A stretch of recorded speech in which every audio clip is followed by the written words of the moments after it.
mirada de la discapacidad, ¿no? La discapacidad hoy por hoy se piensa como una situación, una cuestión diversa, heterogénea, pluralista, es decir, hoy tenemos que pensar que la discapacidad no es una cuestión simplista, digamos, no es una cuestión compleja, digamos, ¿no? Que ha evolucionado, que es dinámica, y que tiene que ver con que también hay muchos cambios en el mundo académico, de los movimientos sociales y de derechos humanos, en un procesos de transición, de No ruptura, se ve nada movimientos igual. constituyentes sobre el ¿Qué tema estás de la usando? discapacidad. Y las voy a... Hoy por hoy la idea es poder empezar a ver el tema de las personas con discapacidad, ¿no? De personas con discapacidad que quieren ser sujetos de derecho, que quieren tener autodeterminación, una vida independiente, una diversidad funcional y divergente, quieren ser autónomas. Es decir, hoy la idea es pensar en las personas, en esa construcción de la subjetividad de esa persona y cómo se van generando los sistemas de apoyo, la calidad de vida, las adaptaciones, los ajustes racionales, el buen trato, la centralidad de la persona, el interés, digamos, superior, la intersección, digamos, que las personas, que desde la teoría de género, digamos, se habilita el proyecto de vida que ellos quieren y esa búsqueda de las vidas plenas y de bienestar que de alguna manera estamos todos tratando de ver. Estas personas las encontramos en un colectivo de personas, ¿no? Un colectivo de personas que hoy podemos decir que existe de las personas con discapacidad, ¿no? Un colectivo de defensa de los derechos de las personas con discapacidad, que es un movimiento de personas con o sin discapacidad, con una nueva mirada sobre la discapacidad, sobre el sentir y el hacer, digamos, de la construcción de un nuevo sujeto histórico, protagonista, activo de la transformación de la realidad. Es decir, hoy hay un colectivo de personas con discapacidad siendo protagonistas, que lo que quieren es que se reconozca y se visibilice, ¿no? Ese sujeto y ese colectivo social histórico, ¿no? Poder rescatar las experiencias de luchas internacionales, nacionales, individuales, colectivas, y poder deconstruir la discapacidad, ese modelo hegemónico, derribar barreras, construir proyectos de vida plena y propias de las personas con discapacidad, avanzar a nuevas formas de atención de las personas con discapacidad, ¿no? Hoy podemos decir que desconstruir la discapacidad va a ser ese lema de nada sobre nosotros y nosotros, ¿no? El lema internacional y el lema que todas las personas con discapacidad hoy como movimiento están llevando. Hablamos de nuevas subjetividades, es decir, así, en esta construcción de las nuevas subjetividades hablamos de que emerge un nuevo sujeto histórico hoy en este contexto, digamos, actual. Es decir, estamos hablando de que hay personas de que hace 30 años atrás, las personas con discapacidad no son las mismas que hoy encontramos, ¿no? Un nuevo sujeto histórico que hoy emerge con nuevos modelos y nuevos contextos históricos diferentes, ¿no? Un sujeto histórico que hoy a partir de los 18 años, digamos, si se quiere, como adultos y jóvenes, podemos demostrar, digamos, que existen otras configuraciones y otras condiciones, digamos, ¿no? De este sujeto. ¿Por qué hablamos de nuevas subjetividades y la emergencia de un nuevo sujeto histórico? Porque el contexto histórico social es diferente. De hace 30 años atrás, por lo menos por decir una cuestión, ¿no? Es decir, hace 10 años atrás, para que sepan, digamos, hace 10 años atrás o una década atrás se aprobó a nivel internacional la Convención Internacional de las Personas con Derecho, de los Derechos de las Personas con Discapacidad. Ese es un marco normativo, digamos, un instrumento de derechos humanos y un contrato que de alguna manera firmaron los estados, digamos, para cumplir y se cumplir los derechos, para poder visibilizar, proteger y cuidar, digamos, los derechos de las personas con discapacidad. Pero esto ha sido hace 10 años. Hace más o menos 12 años, y 6 años atrás, se crea la ley que jerarquiza la ley nuestra, digamos, ¿cómo se dice? De las personas con, digamos, la delegación de la ley a la Convención de los Derechos Humanos. Se aprobó hace muy poco, digamos, y hace 6 años, y también, ¿cómo se dice? Por ejemplo, en estos nuevos cambios que hubieron hace poco tiempo, está el tema ¿cómo se dice? Perdón, del Código Civil Comercial, que fue hace 6 años también, que de alguna manera trajo un nuevo régimen de capacidades jurídicas. Es decir, podemos decir que hace una década recién ha empezado a poder tener un marco normativo, digamos, un marco de representación de los derechos, de visibilización de los derechos de las personas con discapacidad, y en la Argentina también hace muy poco, digamos, que eso después, como a nivel normativo, pueda impregnarse, si se quiere, digamos, en las ideas, en los valores, digamos, en las teorías que hoy se están habilitando, digamos, está teniendo su trayectoria, si se quiere, y en las instituciones que hoy estamos, ¿no? Es decir, hoy por hoy también hablamos de esto, del desarrollo de modelos teóricos y de abordaje sobre la discapacidad, que también tienen que ver con esta creación de nuevas subjetividades, ¿no? Es decir, hoy por hoy se piensa con una nueva mirada sobre el tema de la discapacidad, desde el modelo social, el modelo de los derechos humanos, que son como de alguna manera los modelos más fuertes que hoy se contraponen a los viejos modelos antiguos, y de ahí salen muchas corrientes, muchos paradigmas, muchas miradas sobre la calidad de vida, sobre la atención del bienestar, la diversidad funcional, sobre los apoyos, la teoría social, sobre el tema de la ideología normalizadora. Es decir, Andrés, ahí, sí. Andrés, me dicen los cursantes si podés ir un poquito más despacio para que te puedan seguir el hilo, porque dice que estás muy a las chapas. Dale, gracias, que hay tanto para decir, perdón, estoy muy emocionado. No, pero no te hagas drama, Dale. no te hagas drama. Y esto, digamos, bueno, a ver, la idea es pensar, digamos, que hay estas nuevas subjetividades y este nuevo sujeto histórico que hoy emerge de las personas con discapacidad se da en esto, en un contexto social histórico diferente, porque la convención, de alguna manera, trajo un nuevo contexto histórico diferente. Hay nuevos modelos teóricos de abordaje que van emergiendo, digamos, en relación a la discapacidad, como el modelo social, el modelo de derechos humanos, en relación a la representación social, también se va siendo cuestionada y movilizada. Es decir, la representación social de la discapacidad, de manera, si se quiere, todos podemos determinar que hoy por hoy pensar en la representación social de la discapacidad es muy estigmatizante, muy estereotipante, muy negativa, digamos, ¿no? No podemos decir que eso ha cambiado, no podemos decir que esa cuestión se ha modificado, pero sí hay coordenadas que nos van demostrando que está siendo cuestionada, que está siendo movilizada, que hoy por hoy, digamos, de alguna manera, la representación social de la discapacidad tiende a tener matices diferentes, digamos, ¿no? A pensarse con estos, qué sé yo, ¿no? Uno piensa en inclusión, empieza accesibilidad, empieza la oportunidad, empieza a pensar en personas con derecho y con dignidad diferente, digamos, ¿no? Y esto también parte, digamos, de esta configuración, ¿no? Que nos va dando nuevas subjetividades en relación a la discapacidad. Y un último punto que tiene que ver con la cuestión social de la discapacidad, que es lo que trabajamos desde el trabajo social o de las ciencias sociales, que tiene que ver con las problemáticas y demandas de las necesidades que se van presentando, ¿no? Es decir, emerge un nuevo sujeto histórico en un contexto histórico diferente, con nuevos modelos, nuevas formas de mirar la sociedad, la representación de la sociedad va cambiando de alguna manera con coordenadas diferentes, y esto también implica, digamos, ¿no? Que las problemáticas, las demandas sean complejas, digamos, ¿no? La discapacidad en sí es compleja, las problemáticas de las personas con discapacidad son complejas.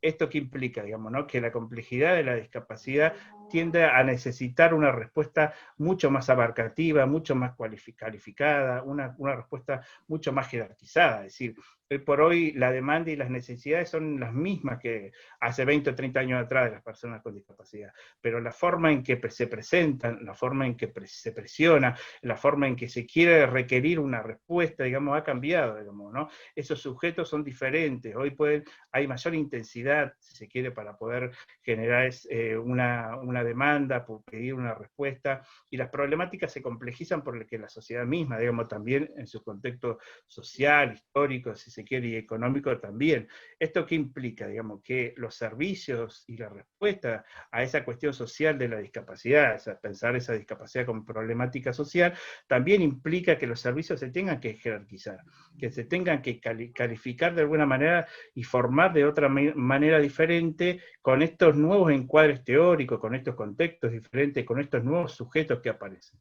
Por eso digo, no podemos pensar, atender problemáticas y necesidades de una población de hoy con los mismos instrumentos y herramientas que teníamos hace años atrás, ¿se entiende? Por Andrés, eso, con respecto a este tema de las herramientas que venís hablando, ¿me podés dar un ejemplo de las épocas de nuestros padres?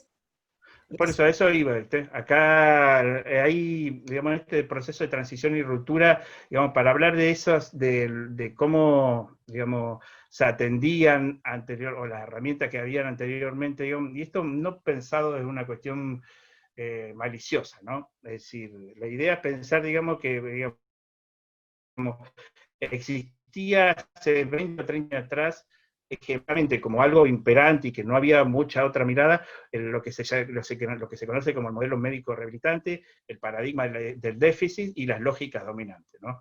Eso existía y no había otras miradas. Y por eso te digo, cuando la convención irrumpe en el escenario internacional y de alguna manera va generando una catarata de cuestiones, digamos, que va permitiendo visibilizar y dignificar y generar derechos a las personas con discapacidad, van estos cuestionamientos a este modelo, y ahí a estos modelos y estos paradigmas, si se quieren, y estas lógicas, que también se van generando rupturas, digamos, ¿no? Estos modelos, ¿qué hacían, digamos? A sujetos, cosificaban al sujeto, digamos, ¿no? Es decir, generaban sujetos dependientes, sujetos infantilizados, plafonados, es decir, sujetos que se les generaba un techo y que no se podía pensar que esa persona podía ir más allá, sujetos tutelados, digamos, que eran tutelados de por vida, digamos, y que siempre iban a tener con alguien que los iba a cuidar y sobreproteger, sujetos subhumanizados, es decir, sujetos que no eran ni considerados humanos, digamos, ¿no? Como parte de la normalidad de los humanos, objetos de tratamiento, ¿no? Es decir, eran, por ejemplo, un tratamiento y una terapia era pensada para cubrir el déficit y curar a la persona con discapacidad, ¿se entiende? Es decir,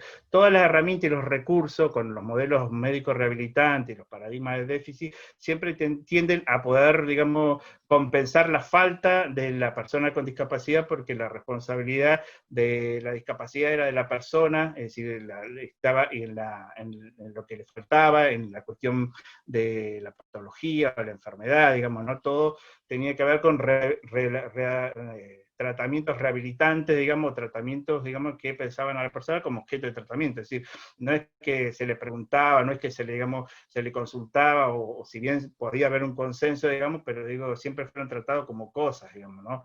Y en este sentido, eso, como objetos de tratamiento existen como objetos de benevolencia, como sujetos fragmentados, aislados, como sujetos asexuados, digamos, ¿no? Digo, esta era la concepción de sujetos y es todavía la concepción de sujetos que sigue predominando. Por eso hoy hablamos de transición y ruptura, digamos, ¿no? No estamos hablando de que esto no existe, porque, digamos, estamos hablando de que la mayoría de las personas con discapacidad de 30 años para adelante, digamos, si han sido formados con esto, y han sido criados, formados, y han sido, si se quiere, tratados con estos modelos, ¿no? Y esto se funciona a nivel familiar, digamos, también por decir, las familias que hoy han educado y que están con estas personas han estado en base a estos modelos, digamos, que han imperado hace mucho tiempo, históricamente, ¿no? Y no solamente las familias, estamos hablando de todas las personas que rodearon y que de alguna manera son actores que se involucraron con el tema de la discapacidad, por ejemplo, a nivel pedagógico,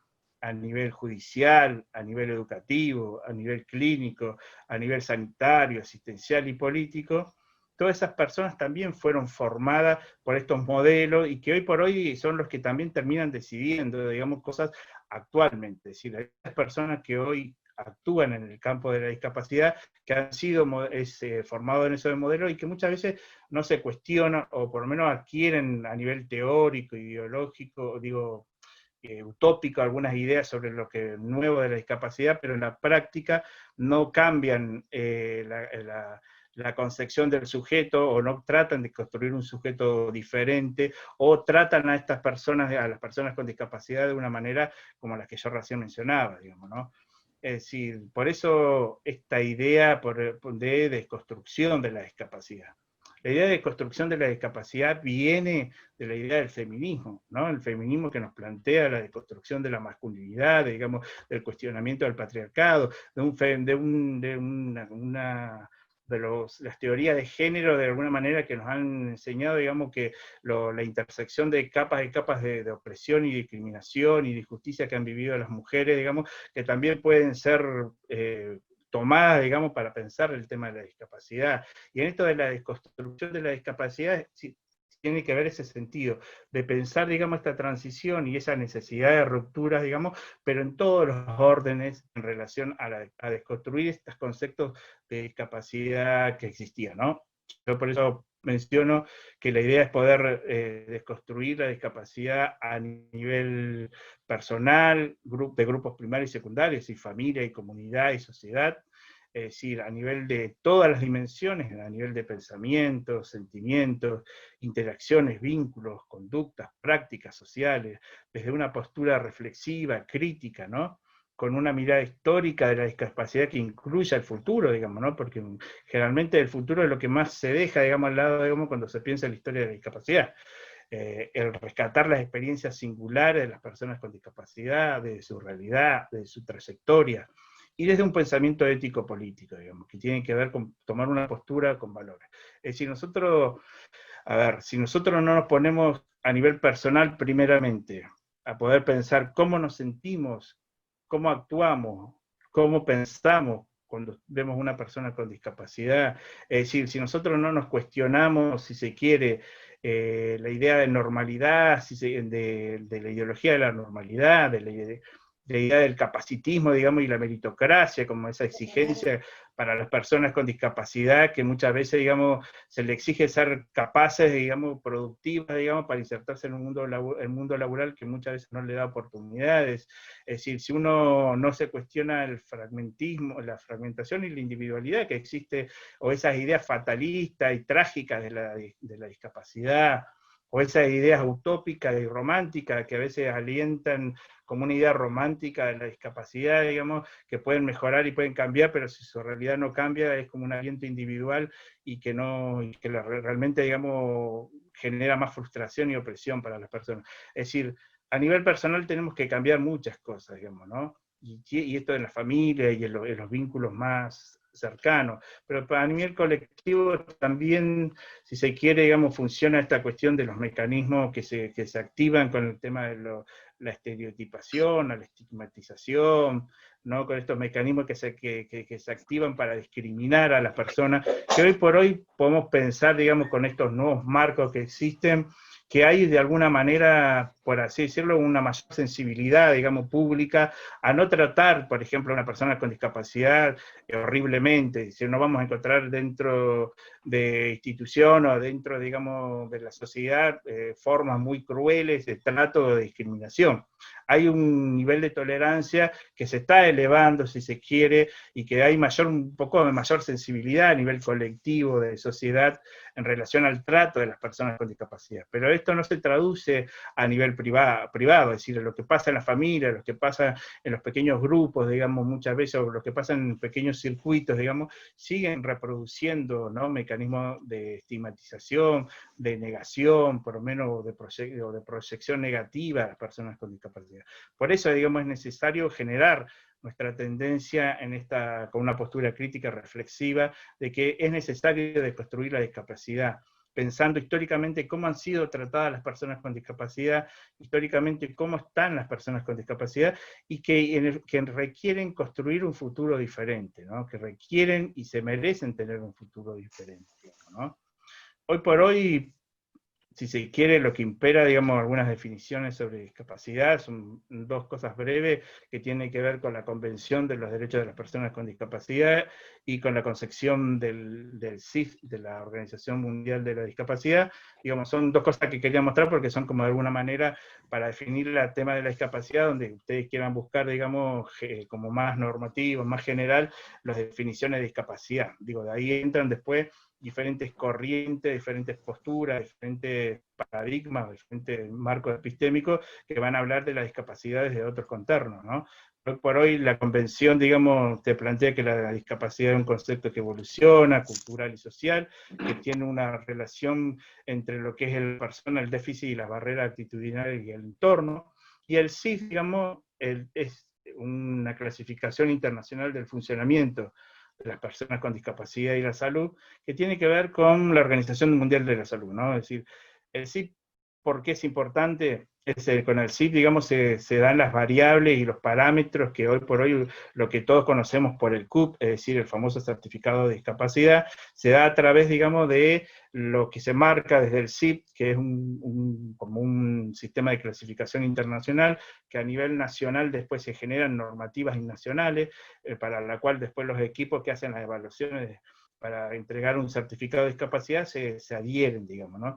Por eso digo, son dos conceptos importantes como para que quiere que investigar y poder ver, digamos, reflejar, pero bueno, no se acaba en eso, digamos, ¿no? Por eso, en este sentido, digamos, cuando hablamos de construcción de una subjetividad nueva, nosotros pensamos que nos encontramos con sujetos históricos. Y digo, perdón, no solamente que lo pienso, sino que lo veo. Lo veo en la realidad que yo trabajo, lo veo en la percepción que tengo, digamos, con las personas que me rodeo, con las personas con discapacidad.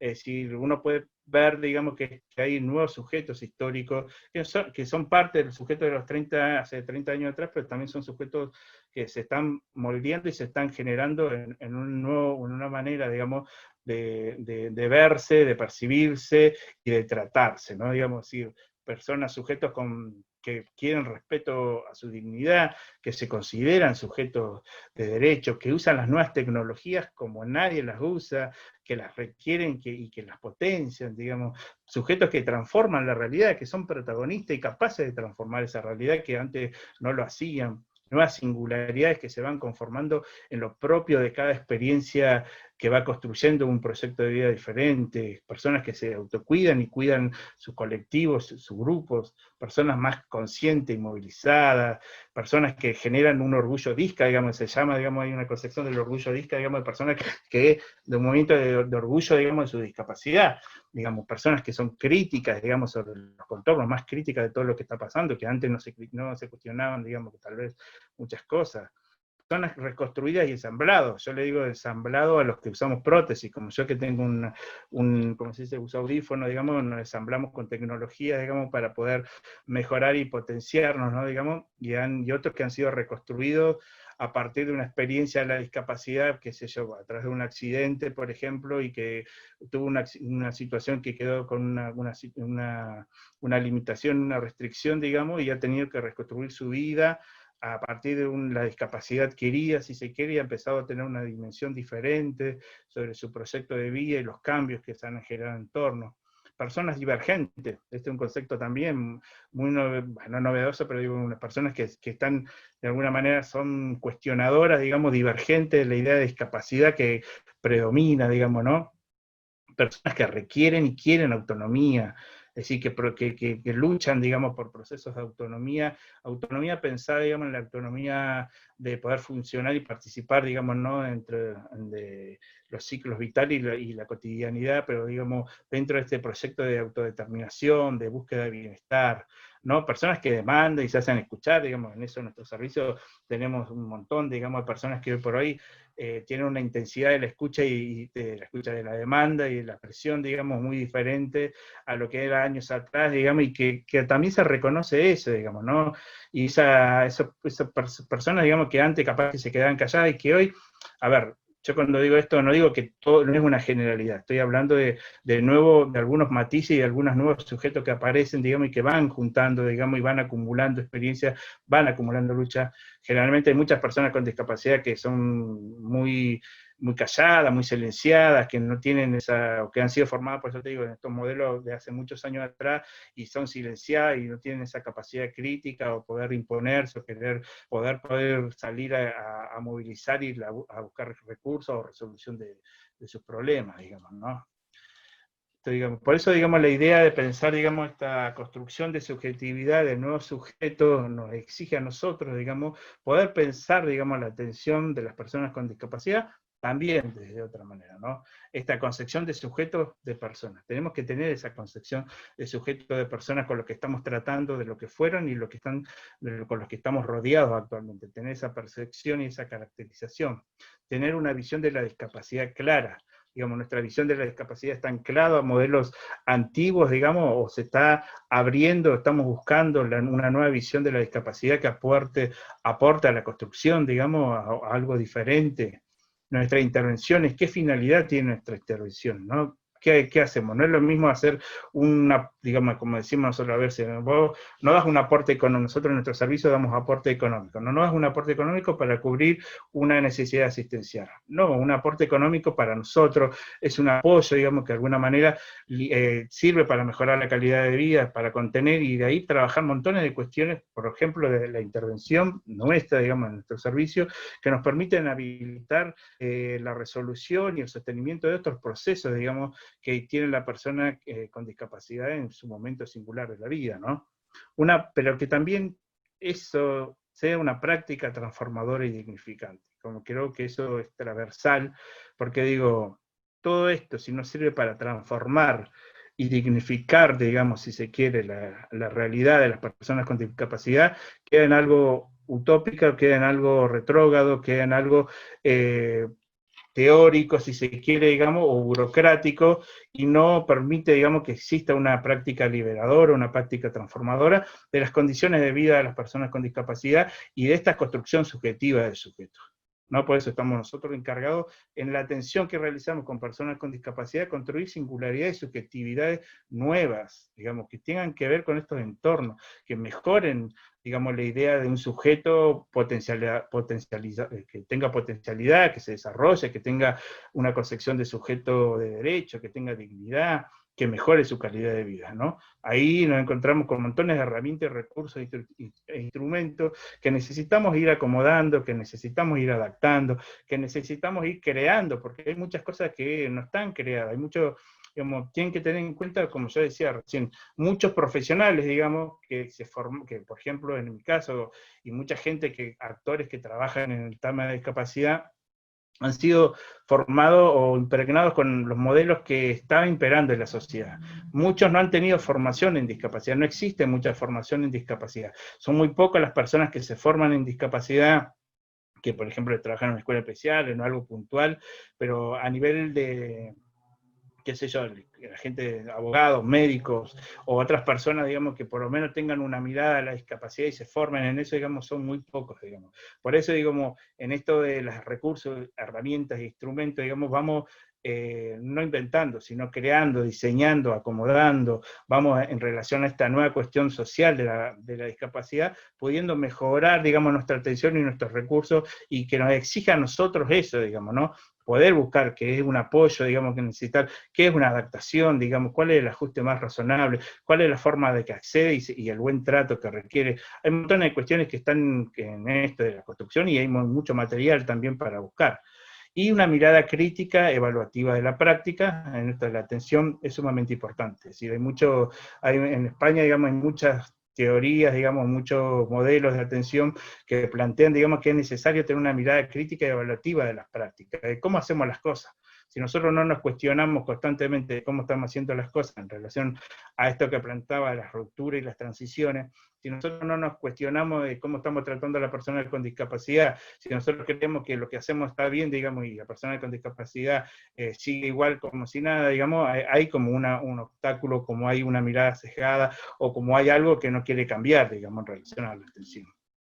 Te lo voy a pasar, digamos, digo, acá hay dos cosas principales que me interesa plantear, que tiene que ver con un modelo de atención de la discapacidad, que tiene que ver con poder crear un sistema de protección y cuidado de las personas con discapacidad, un sistema de protección, un sistema de ejercicio de derechos, y un sistema de apoyo, digamos, que esté condicionado en todas las estrategias, en todas las intervenciones, en todos los espacios, las personas que las personas que rodeamos, que trabajamos con personas con discapacidad, debemos generar y debemos construir alrededor de la atención de las personas con discapacidad. Pero, digo, en esto hay principios articuladores de esta atención, es decir, estos sistemas que podemos generar como capas de intervención que nos damos alrededor de las personas con discapacidad, hay principios que tienen que articular todas estas intervenciones, o por lo menos esta estrategia, estos modos de atención, que por lo menos son los que voy a mencionar ahora.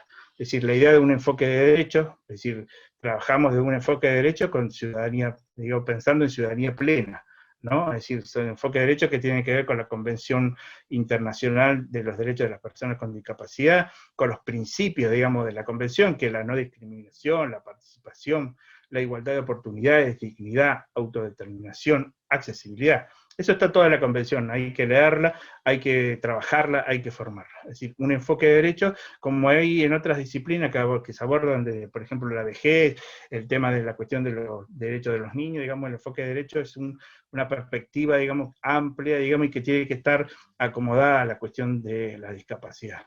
Un enfoque social de la discapacidad, es decir, pensado de los modelos sociales de la discapacidad, que es lo contrahegemónico, si se quiere, del modelo médico hegemónico que existía, o que existe todavía, digamos, la cartografía social como una herramienta, por lo menos del trabajo social, que es importante para ver el mapa en el cual y el escenario en el cual se mueven las personas con discapacidad. Un enfoque de género, es decir, algunos dirán, ¿qué tiene que ver el enfoque de género? Si el enfoque de género, de alguna manera, da muchas herramientas para poder trabajar con las personas con discapacidad, como también la da la gerontología, digamos, que también tiene muchas herramientas que uno puede buscar para trabajar con personas con discapacidad, pero el enfoque de género tiene que ver con poder trabajar con mujeres con discapacidad, digamos, desde una perspectiva diferente, digamos, a lo que se venía trabajando con las personas, con las mujeres, digamos, de las perspectivas antiguas, digamos, ¿no? El interés superior de las personas con discapacidad. Muchos deben resonar el tema del interés superior del niño, digamos. Esto es similar, digamos, ¿no? Pensado en personas con grados de vulnerabilidad, se piensa, digamos, que todas las medidas, todas las acciones, todas las políticas y decisiones o intervenciones profesionales, lo que tiene que primar siempre el interés superior de las personas con discapacidad. Porque si no prima la centralidad en la persona, no prima que todo lo que hagamos se torne al interés superior de las personas con discapacidad, estamos vulnerando derechos, estamos privilegiando una medida administrativa, una idea profesional, una medida institucional, digamos, y no es el interés superior de las personas con discapacidad. También, como otro principio articulador, vemos el tema del diálogo de reciprocidad.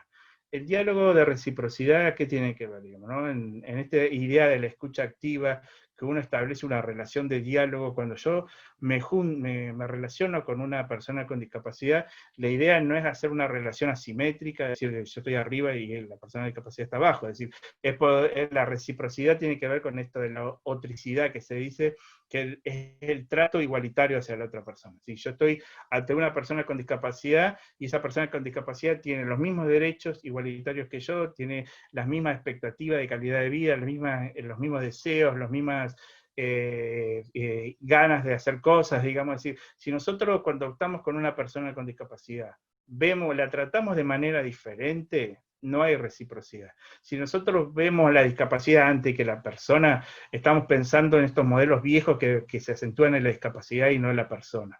Es decir, estamos pensando, digamos, que no hay un trato igualitario, y si no hay trato igualitario, no hay diálogo posible, un diálogo que permita, digamos, yo una escucha activa, que él me escuche, digamos, que de alguna manera nos podamos transformar mutuamente y que podamos reconocernos como personas, como sujetos mutuamente. Por eso es sumamente importante poder establecer un diálogo de reciprocidad con las personas con discapacidad. La idea también de progresividad, que tiene que ver con pensar que todos nuestros procesos de intervención, todos nuestros procesos de atención, tienen que ir hacia un sentido, ir hacia adelante, diríamos, ¿no? Progresivamente, no regresivamente. Es decir, todos los procesos, ya sea etapa por etapa, digamos, tienen que tender a progresar, digamos, en la situación y la calidad de vida, el bienestar, digamos, la resolución de la necesidad de la persona con discapacidad, pero que tenga una progresividad. Y la temporalidad también es un tema, en tema de la discapacidad, porque atraviesa todo, digamos, ¿no? Nosotros se piensa, digamos, que los tiempos de las personas con discapacidad son diferentes a los tiempos que se tienen en las instituciones, que tienen los profesionales, que tienen el gobierno, que tienen... Los tiempos es el famoso paso a paso, diríamos, es decir, las personas con discapacidad tienen sus próximos paso a paso, es decir, la temporalidad está, digamos, en todas las intervenciones que nosotros hagamos, en todas las atenciones que tengamos, tenemos que tener en cuenta que los tiempos de las personas con discapacidad son diferentes, ¿sí?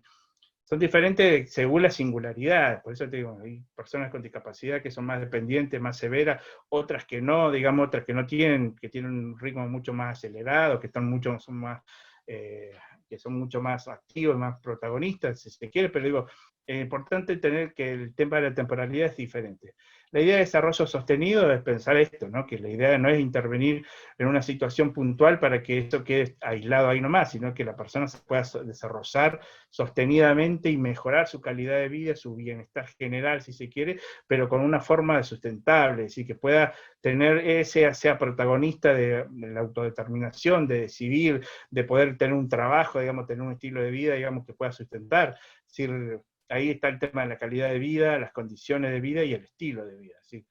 hay un paradigma que tiene que ver con la calidad de vida, que está bueno que lo puedan buscar también, digamos, pero digamos, se piensa, digamos, que la calidad de vida es la forma en que, qué tipo de calidad de vida piensa y requiere la persona con discapacidad, qué estilo de vida desea y elige estar, digamos, pero esa calidad de vida y ese estilo de vida tiene que estar con una condición de vida que sea sustentable y que sea materialmente posible de darle de comer, de darle una vivienda, de darle una adecuación, de darle la cobertura de salud, es decir, las condiciones de vida, el estilo de vida y la calidad de vida están totalmente relacionadas, digamos, y tienen que poder tener una sustentabilidad como personas, ¿no? Como, digamos, poder desarrollarse como personas de vida plena en un bienestar diferente, ¿no? Cuidados personalizados tienen que ver con esto, digo, poder generar cuidados que tengan que ver con la realidad y con la capacidad, o por lo menos con la competencia que tenga la persona. Hay personas que requieren mayor cuidado, otras que no, pero que los cuidados, digamos, puedan permitir la dignidad, el respeto, que puedan permitir el buen trato, digamos, que puedan pensarse, digamos, esto, si llego, lo digo anteriormente, pero digamos que hay contextos adversos y muy complejos, digamos, que a veces, digamos, tienden a dañar factores con exposición de riesgo y de vulnerabilidad hacia las personas con discapacidad, es necesario generar contornos de cuidados, digamos, relacionados a las personas, ¿no? No se puede pensar en temas de cuidados como general si no tenga que ver con la singularidad y la trayectoria de la persona, y si esa persona lo requiere. Pensar que en todas nuestras intenciones, nuestra atención, nuestra intervención y nuestro abordaje, pretendemos la mayor autonomía posible. ¿Por qué digo esto? Es decir, por una visión experienciadora, si se quiere, pero también por una visión que muchas veces el plafonamiento que existe y el techo que se le da a las personas con discapacidad es muy fuerte. Es decir, y esto hay por muchos factores, por el paternalismo, la dependencia, digamos, por este tema del paradigma del déficit, por montones de cuestiones que a veces se cree que la persona puede llegar hasta un cierto techo y no puede desarrollar mayor autonomía. O por lo menos la idea de que desarrolle autonomía en este momento para que cuando el día de mañana tenga otras condiciones de vida, pueda tener otras habilidades y otras capacidades para poder integrarse y adaptarse a la realidad. Es decir, nosotros apostamos a la mayor autonomía posible. Hay personas que no van a tener toda la autonomía posible, pero hay procesos que van a ir generando de alguna manera mayor autonomía y eso es importante. La idea de apoyos diversos y flexibles, también hay todo un paradigma de apoyos diversos y flexibles que es importante tener en cuenta. Es decir, hay apoyos, digamos, que tienen que ser creados y particularizados, digamos, los apoyos, tengo otra filmina sobre el tema de los apoyos, pero digamos, los apoyos es la contraposición a los déficits que uno encuentra en este paradigma del déficit. Es decir, generar apoyos para mejorar las condiciones de vida, generar apoyos para permitir que las personas con discapacidad funcionen, tengan diferentes, digamos, integración social, participación, mayor bienestar, que pueda realizar montones de elementos, digamos, que son necesarios de su vida. Centralidad de la persona, es decir, también existe, digamos, toda una corriente que tiene que ver, que hace muchos años, digamos, que es teórica también, que tiene que ver con poder pensar que todo tiene que ver con la centralidad de la persona con discapacidad, es decir, que todo lo que hagamos nosotros, por ejemplo, los profesionales, las personas, digamos, se centre en la persona, en sus demandas, en sus necesidades, sus deseos, sus emociones, su particularidad, es decir, no perder el eje, es decir, no perder que el eje, digamos, son estos nuevos sujetos, esta construcción de subjetividad nueva, que estas personas, digamos, son lo más importante y que no son como eran antes o como es muchas veces en los problemas organizacionales, las normativas, la burocracia, las ideas de un profesional y cuáles son sus intervenciones, digamos, y no se piensa muchas veces en centrarse en qué es lo que quiere, desea y puede la persona con discapacidad, digamos, como centro de todas esas políticas, de esas estrategias, de esas intervenciones. Y así como decíamos después, el tema de las buenas prácticas y la calidad de servicio también es uno de los principios articuladores que debe regir en estos modos de atención diferentes. Es decir, necesitamos buenas prácticas con discapacidad.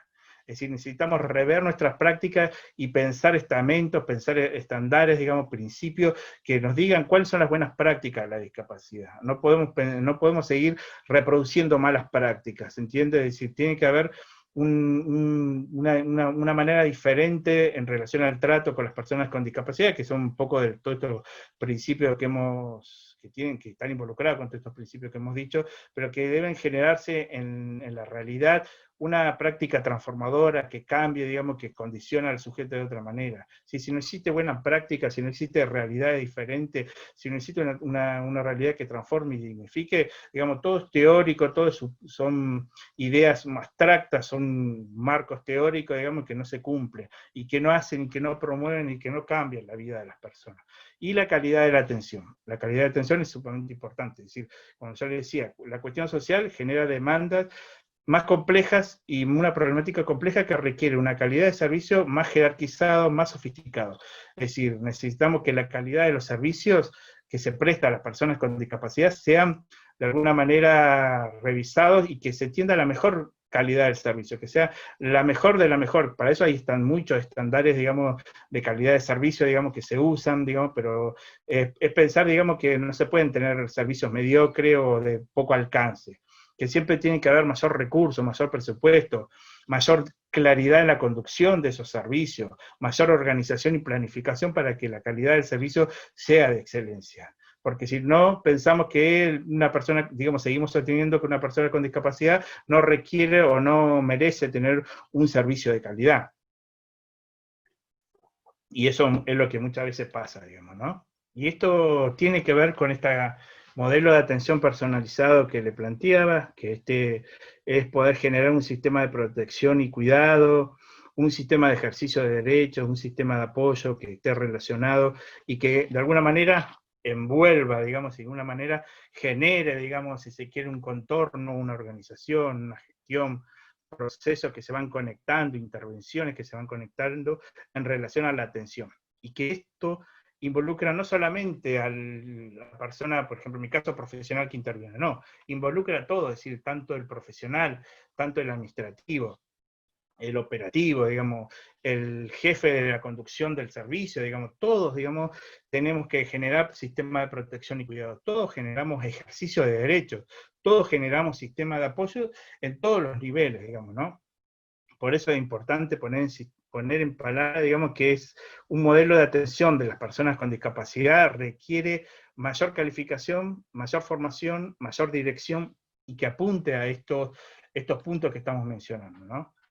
El ejercicio de los derechos, hay tres cosas básicas, digamos, que podríamos mencionar, que es efectivizar derechos, es decir, existe obligación del Estado y se le exige al Estado que se tengan que cumplir los derechos de las personas con discapacidad. El Estado está obligado a garantizar los derechos, a generar política y medidas y leyes, a administrar la justicia y los recursos para cubrir las necesidades y las demandas de las personas con discapacidad. Los marcos normativos, como ya lo dijimos, encuadre sociojurídico, está la convención, están las observaciones de instrumentos internacionales, el Código Civil, hay montones de leyes nacionales, provinciales, resoluciones, decretos, que se tienen que seguir perfeccionando. Hoy, para decir un detalle, nosotros todavía no tenemos una ley actualizada a nivel nacional sobre el tema de discapacidad, digamos, la ley es de la época de la dictadura, la última, y todavía no tenemos sancionado una nueva ley sobre discapacidad que, digamos, esté sobre las convenciones. Muchas de las leyes son muy antiguas y no están adaptadas a la convención. Y la idea de ejercicio de derecho tiene que ver con una idea de ciudadanía plena, es decir, que las personas con discapacidad puedan conocer, difundir, ser conscientes de sus derechos, ser empoderados, protagonistas, que tengan participación política y social, que muchas las tienen en estas organizaciones sociales que existen, que también tienen derechos y obligaciones, es decir, que no solamente en este ejercicio de derechos es pensar los derechos que tienen, sino las obligaciones y la colaboración, y la valoración que ellos tienen para aportar a la sociedad. Es decir, que no es pensar el ejercicio de derecho, digamos, como una cuestión reivindicativa, sino que es concreto en relación a cómo se integra a la sociedad, cómo se aporta a la sociedad, cómo es la dinámica que un ciudadano pleno, digamos, tiene con la realidad. La protección y cuidados, digamos, ¿no? Como esta idea de pensar que hay contextos adversos, severos, hostiles, perversos, restrictivos, discriminatorios. No es por ser mala onda, pero los contextos existen. Nosotros planteamos que es la idea de generar circuitos, redes, espacios, recursos y herramientas que tengan que ver con el autocuidado y los cuidados personales. un sistema de protección social, un sistema de protección comunitaria, de esta cuestión de la idea de la solidaridad, la sororidad, digo, los lazos sociales y afectivos y la empatía que es necesaria, digamos, para tener en cuenta, digamos, que una persona con discapacidad muchas veces, digamos, es vulnerable, muchas veces tiene, digamos, factores de riesgo que están expuestos, digamos, y que pueden generarle daño. En esto, pensando en un enfoque de riesgo, digamos, uno puede generar políticas preventivas de promoción y tratamiento, digamos, ¿no? Para disminuir factores de riesgo, de daño y vulnerabilidad y fragilidad, ¿no? En situaciones de tensión, sobrecarga, crisis, desgaste y conflicto, ¿no? Existen, digamos, dentro de la realidad de las personas, digamos, además del contexto, muchas situaciones que se van generando internamente, digamos, y que van generando conflictos, desgaste y tensiones, ¿no? Y también teniendo en cuenta los factores de protección, empoderamiento y fortaleza que se van dando, digamos, en estos contextos. También pensar la protección y cuidado en relación a la ética del cuidado. Existe una ética que es involucrar al sujeto con principios que tienen que ver con valores, digamos, con cuestiones del trato, digamos, con el trato de la dignidad de las personas con discapacidad, digamos, que tengan que ver con roles y funciones y encuadres no diferentes, digamos, que estén sustentados en una postura ética política, digamos, ¿no? Si no existe una ética del cuidado, muchas veces, digamos, nos encontramos con personas, digamos, que dicen una cosa, pero hacen otra, digamos. Hay principios del cuidado, que bueno, esto lo podemos ver después, digamos, y lo que me interesaba poner es otra idea que existe también, que uno se encuentra en la realidad, que tiene que ver con quién cuida al cuidador, ¿no? Es decir, hay esta idea de que hay gente que cuida, no solamente en el grupo familiar, sino también operadores, personas que trabajan con discapacidad, es decir, ¿quién cuida al cuidador?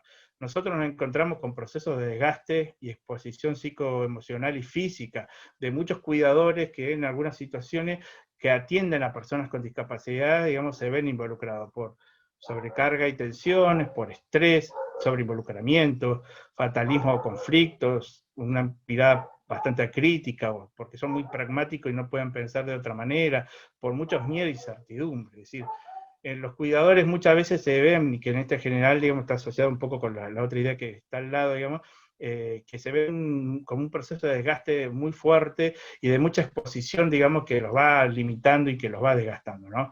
Para eso es necesario poder pensar en esta idea de solicitar ayuda, orientación, una mirada de retroalimentación, de búsqueda creativa de conocimiento y estrategias y recursos, poder oxigenar con pausas profilácticas, en un sentido de que poder sostener y poder contener a esos cuidadores, digamos, que muchas veces son los únicos que tienen una persona con discapacidad, y en otros casos, qué sé yo, como en un hogar, como en un sistema, digamos, de dispositivo de atención, digamos, que son trabajadores que también requieren cuidados, que también requieren una mirada, poder oxigenarse y poder una búsqueda diferente, digamos, para no sufrir esos desgastes y estas exposiciones.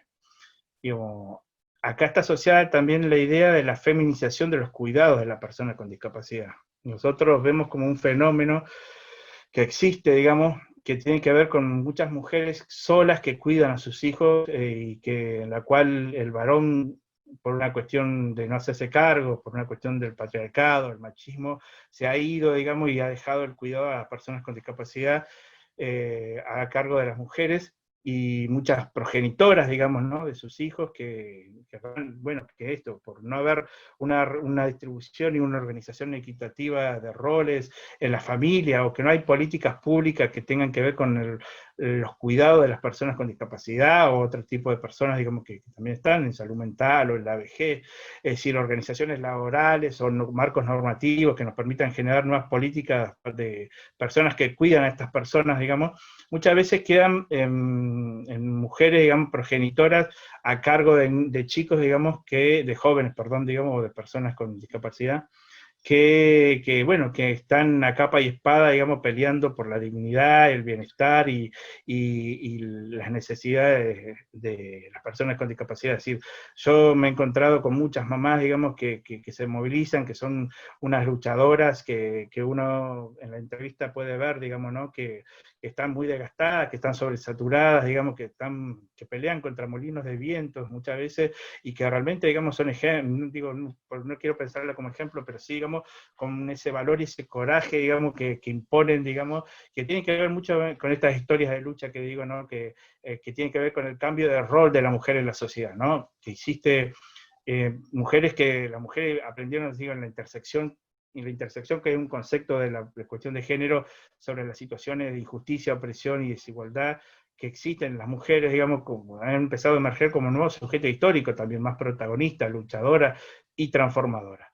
Muchos de estos movimientos de lucha de las mujeres con discapacidad se replica también, digamos, de alguna manera en estas mujeres que sustentan, digamos, a estas personas con cuidado, que a veces son con una severidad importante y que van a ser, que muchas van a dejar su vida, digamos, al cuidado de estas personas con discapacidad. Por eso digo, es un fenómeno importante para tener en cuenta y que nosotros dentro de nuestro servicio lo tenemos en cuenta, digamos, cuando vemos una persona que requiere una ayuda, que requiere una atención, una orientación y un cuidado.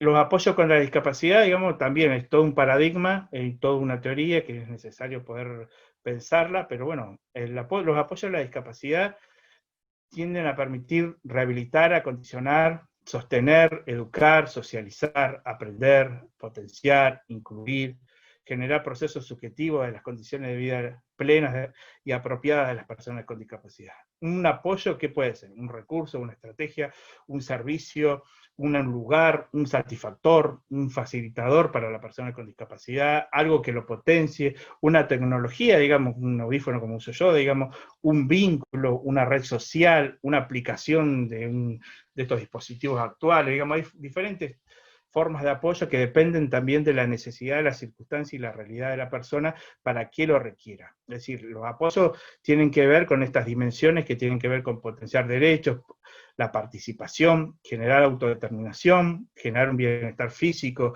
generar un bienestar material, un bienestar emocional, generar inclusión social y desarrollo personal. Es decir, los apoyos, digamos, no es poca cosa, digamos, los apoyos tienen que ver con poder mejorar, digamos, el estilo de vida de las personas con discapacidad, digamos, en todos los ámbitos, ¿no? En el desarrollo personal, en la educación, en la comunidad, en el trabajo, en la conducta, en lo social, en la vida doméstica, en la salud, digamos. Son necesarios, digamos, muchas personas los requieren y son algo que nosotros hemos tenido mucha experiencia sobre esto, digamos, y que es verdad, digamos, que es sumamente importante, digamos, ¿no? Es decir, para transformar, para evolucionar, para desarrollar, para potenciar, para preservar, a veces para estabilizar, como decimos, y para crear y construir nuevas, digamos, ¿no?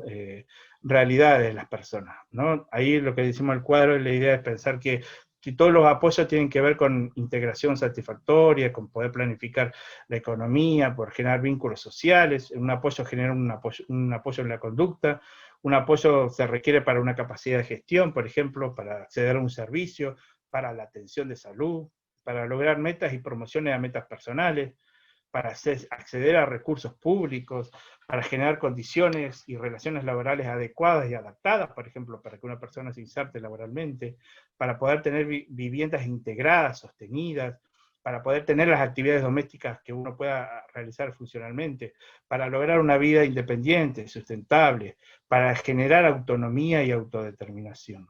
Digamos, la idea, digamos, que los apoyos se construyan en un proceso de hacer reflectivo, es decir, digamos, pensado en esta cuestión de la circularidad y de la temporalidad que nosotros decíamos, necesitamos que los apoyos se adecúen a la realidad contextual de la persona con discapacidad, en su territorio, en su mirada política, digamos, del contexto, ¿no? Es decir, la conectividad, la colectividad, la conexión social y el vínculo, que generen identidad y pertenencia al entorno social, para la idea de romper este aislamiento, esta tendencia de segmentación y autoaislamiento que muchas veces se genera, digamos, ¿no? En las personas, en algunas personas con discapacidad, no para generalizar. Principios de conformación del sistema de apoyo, no sé cómo voy, Laura, con el tiempo. ¿Hola? Hola, sí. Vas bien, te quedan 15 minutos por ahí, como para empezar a dialogar con el público. Tomate un 15 traguito de minutos. agua. Tomate un traguito Chan, de agua chan, que chan. voy pasando unos avisos si querés. Bueno, lo hacemos. ¿Querés hacerlo o lo sigo? Como quieras. Sí, seguí un cachito más y después empezamos Dale. A charlar con la gente, que por ahí la gente también te va a hacer preguntas, yo también, que estoy aprendiendo de vos. Sí, debería a ver si las respondo, pero bueno. No hay problema, decís que no sabés, punto. Digamos, principios y conformación del sistema de apoyo, digamos, la idea para formar un sistema de apoyo, la idea es pensar en esto, en que se mejore la calidad de vida de las personas, que este apoyo, digamos, esté centrado en la persona, es decir, intereses, preferencias, necesidades, que sea receptivo, que hablamos, un diálogo con las personas que realmente genere un plan de apoyo individualizado, es decir, personalizado. Por eso digo, no podemos decir un sistema de apoyo y el apoyo es para todo el mundo, es decir, tenemos que pensar en la persona, siempre centrado en la persona. Que esos apoyos sean flexibles y creativos, que tengan que adaptarse a la dinámica propia de la realidad de las personas y a su ciclo vital, digamos, porque las personas cambian a sus diferentes etapas de su vida, digamos, y los apoyos también. A ver, hay una tendencia de pensar que los apoyos no tienen que ser para siempre, porque si no, generarían dependencia. Si un apoyo no es para siempre y puede generar que esa persona se potencie, se desarrolle y crezca, digamos, el apoyo ha sido bien usado, digamos, y de alguna manera, digamos, tiene su plazo, su tiempo de vencimiento. Los sistemas de apoyo tienen que ser activos y tienen que basarse, digamos, en la información de la realidad y la experiencia de la persona. En este sentido, es decir, no podemos pensar apoyos desde una idea teórica, de una idea, digamos, si bien tiene que estar el marco teórico, tiene que estar la mirada de la discapacidad, sobre la idea y la finalidad que queremos en la atención. Digamos, la idea es que nosotros, para hacer el apoyo, tenemos que primero informarnos, podemos tener datos fehacientes y de alguna manera reales de lo que es la vida de la persona y la experiencia personalizada de la persona con discapacidad. Por eso es decir, no son los apoyos para todos iguales, digamos, y no sirven para todos de la misma manera o no impactan de la misma manera. Como decíamos recién, el tema de la gestión de la calidad de servicio es sumamente importante. Los buenos tratos con la discapacidad, es decir, básicamente tienen que ver con esto, con poder respetar los derechos de las personas, respetar la dignidad de las personas, ¿no? Restablecer una relación satisfactoria entre las personas y recibir un buen trato. No tiene edad, no tiene una consideración, un reconocimiento, implica reconocer al otro de igual a igual, digamos, no tratarlo de manera diferente como decíamos antes, ¿no? En esto es valorarlo y reconocer lo individual, una buena comunicación, una adaptación e individualidad, generar pensar los buenos tratos en relación a la autonomía, a la calidad de vida y el bienestar, a la situación de igualdad, identidad, libertad, dignidad y negociación, que son como algunos principios que encontramos. Digamos, hay mucho material sobre buenos tratos que sería bueno también poder trabajarlo. Digamos, acá también hay algunas ideas sobre la discapacidad, sobre los buenos tratos, que bueno, es muy larga, la vamos a obviar, para poder pensar en esto de rescatar la historia de lucha y poder reconocer y conectar valores en promoción a en relación a las historias de lucha de las personas con discapacidad. Es decir, hay que rescatar las historias de todas las personas de discapacidad a nivel colectivo y historias de vida. A nivel colectivo pensamos que existe esto, con un colectivo de personas con defensa, con derechos de las personas con discapacidad. La idea es reconocer que existe un colectivo de personas con discapacidad, reconocer sus luchas, su organización, su diversidad. Esto es un movimiento social, un movimiento político en crecimiento, con tendencia muy incipiente, porque hoy lo que se puede decir es que muchas veces a los que al principio salieron a pelear por los derechos de las personas con discapacidad fueron los prestadores de servicios de las personas con discapacidad. Después salieron las organizaciones, asociaciones de familiares, algunas asociaciones con personas con discapacidad, y es muy incipiente, digamos, si se quiere, el protagonismo que están tomando el conjunto y el colectivo de las personas con discapacidad, como en esta consigna de nada sobre nosotros y nosotros. Es decir, es una tendencia que está en crecimiento, que tiene que ver con esta emergencia de nuevos sujetos históricos, que tienen que ver con estos contextos y estos ensambles que se están dando, digamos, y que de alguna manera es una perspectiva que uno tiene que tomar una posición, y esta idea es invitarlo a tomar una posición. Uno puede tener una alianza, puede ser activista, puede ser no neutral, digamos, la idea es que no sea neutral, porque nadie es neutral. Es decir, la idea de tomar una posición sobre el colectivo de las personas con discapacidad es lo mismo que todos los movimientos sociales que existen en la Argentina, como el movimiento de derechos humanos, el movimiento de los pueblos indígenas, los movimientos de diversidad sexual, los movimientos de género, feminismo. Es decir, uno se relaciona con la realidad que existe, y hoy es una realidad que el colectivo de personas con discapacidad están saliendo a luchar por sus derechos. Y también en el rescatar la historia de lucha es importante rescatar la historia de vida de las personas con discapacidad. Y aquí es sumamente importante pensar que el rescatar la historia de vida de la persona con discapacidad no es rescatar que somos, o diríamos, un ejemplo extraordinario, o que somos un modelo a seguir en muchas cosas, o que mira qué bueno que pudo lograr hacer tal cosa. Rescatar la historia de vida de las personas con discapacidad implica pensar que hay procesos de superación y crecimiento personal. No somos ejemplos y no hay que idealizar que una persona puede llegar a tocar, como muchos se sorprenden, digamos, mirá lo que pudo hacer, mirá por lo que podía llegar a hacer, digamos, está bien que a veces uno tiene esa capacidad de sorprenderse, digamos, ¿no? Pero digo, la idea es que pensar que una persona se supera y crece a nivel personal, y las personas con discapacidad lo hacemos, que podemos aprender, tener experiencias, que maduramos, digamos, procesos singulares y subjetivos diferentes, que nos fortalecemos, nos empoderamos, generamos una voluntad, una posición, una decisión en relación a nuestra vida, digamos, como yo planteé, digamos, en ese texto que hice sobre mi historia personal, digamos, yo pude reconocer montones de cuestiones, pude poder reconocer los aprendizajes y las posiciones que tuve, digamos, y de alguna manera cómo crecí. Podemos adaptarnos activamente y creativamente y transformar la realidad, y la realidad nuestra y la realidad de otros. Es decir, hay muchas historias de vida que dan cuenta de eso, de la puesta en marcha de procesos de vida propios, con deseos, sueños, expectativas, personas que son protagonistas propios de recursos, estrategias y apoyos y logros, y personas que han desarrollado nuevas perspectivas de vida y futuro y horizonte. Esto que le digo son historias de vida que yo conozco. Desde mi trabajo tengo mucho contacto con muchas personas que han logrado todo esto, que de alguna manera traté de desarmarlo, pero digamos, muchas historias de vida cuentan y que son personas, digamos, que han logrado superar y que han podido mejorar y que tienen una expectativa y una voluntad terrible, digamos, y que esa historia de vida, por eso no las puedo contar todas ahora acá, pero digo, es transmitirla a ustedes que es necesario reconocer y valorar y conectar que hay historias de vida, que hay colectividad, que se puede, que hay mucha gente como en esto de emerger nuevos sujetos históricos que están pensando en esta idea de autonomía, de vida independiente, de ser cuidados, de ser respetados, de tener dignidad, digamos, de tener una historia diferente en su vida.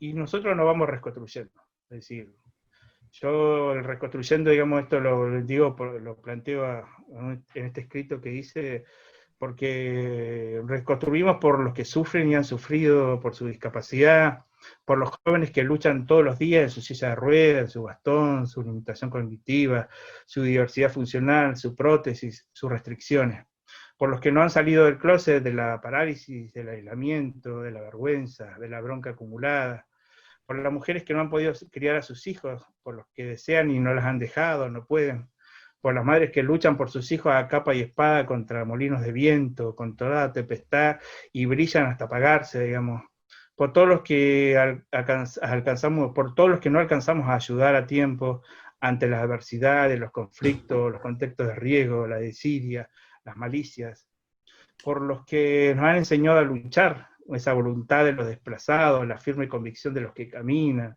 esos que se reconstruyen y se animan a seguir andando, por los que han vencido el miedo o conviven con él o han atravesado y atraviesan la incertidumbre, la ansiedad, los rencores y siguen caminando, por los necios, los porfiados, hasta el hartazgo, digamos, que encontramos mucho, los que incomodan, los remolinosos, los inestables, los que saltan de crisis en crisis y los que te movilizan y te sacan de la zona de confort, por los que son pacientes, amantes, serenos e iluminados, los que con una sonrisa te abren las puertas del cielo y con los que su amabilidad y abrazos te hacen olvidar y te rearman los pedacitos, los que te cambian la historia, digamos. A ellos, a nosotros, a los que no tienen voz, a los que se cansaron y se fueron a navegar por otras aguas. Los recordamos y los valoramos. Valoramos para seguir caminando, para seguir luchando, para seguir animándose, porque tenemos un mundo nuevo en nuestro corazón, y llevamos un mundo nuevo en nuestro corazón, y ese mundo está creciendo en este momento gracias a ustedes. Nada más. Gracias, Andrés. Te voy a dejar que descanses, que tomes agua. Silvina, ¿estás por ahí? Silvina Gómez, ¿estás por ahí? Te habilito como coanfitriona, Sil. Así podemos ayudar a Andrés a descansar, y si te animás a activar la cámara, Silvina, para que la gente que ingresó tarde, me gustaría que te vean, que te conozcan, que sepan quién sos, que sos una de las personas que nos ayudás haciendo los afiches digitales. No sé si me estás escuchando, Sil. Sí, acá estoy, estuve escuchando. Hola, Sil. ¿Querés? La verdad que la última parte fue muy emocionante con Andrés. Para los que no conocen, Andrés también fue compañero mío en la universidad. Nos volvimos a reencontrar en el sector donde fui a parar ahora, y que mucho de la temática no sé, y voy aprendiendo de otros colegas. También voy aprendiendo de Silvina. Les cuento una anécdota que tuve con Silvina. Cuando nosotros comenzamos este seminario, teníamos que hacer el flyer, y uno de los títulos que están de tantas cositas que ponemos en el flyer, escritas, teníamos que poner, bueno, la dirección donde nosotros con Andrés pertenecemos, que en ese momento se llamaba Atención Especial. Y yo recién empezaba, y Silvina me dice, Laura, ¿pero por qué le ponen atención especial? Y yo, como siempre me las mando, digo, no sé, porque sí, atención especial porque sí, le digo. Obviamente que después, en el transcurso de este seminario, que yo voy aprendiendo cosas, y voy aprendiendo también de Marian, que sabe más de la temática que yo, que esto es una temática nueva para mí, que nunca incursioné. Me acuerdo que en un momento, en el chat, estaban todos escribiendo, y una persona dijo, sí, son especiales, y alguien dijo, especiales son las pizzas.